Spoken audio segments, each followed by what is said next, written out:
Le Point Bourse vous est présenté par Bourse Direct.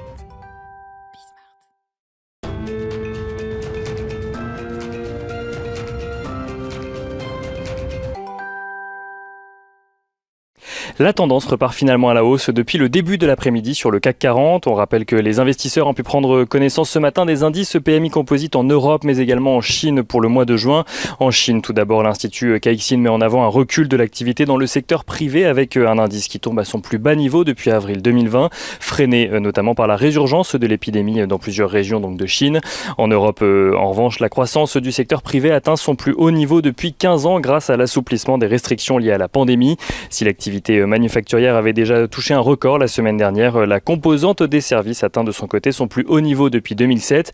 Et plus précisément en France, l'activité dans le secteur des services a progressé également pour revenir à des niveaux d'avant Covid à 57,8 points.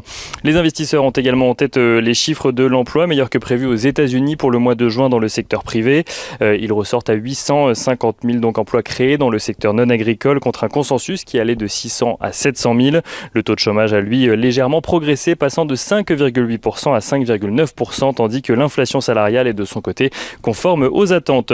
Sur le front des matières premières, l'OPEP+ doit à nouveau se réunir aujourd'hui. Si les pays membres sont d'accord sur un relèvement de la production à partir d'août pour atteindre 2 millions de barils supplémentaires par jour d'ici la fin de l'année, les Émirats arabes unis souhaitent de leur côté que leur volume de production de référence soit revu à la hausse, une demande qui ferait passer la capacité totale de production du pays de 3,17 millions de barils par jour à 3,8 millions de barils, demande à laquelle s'oppose l'Arabie Saoudite pour le moment.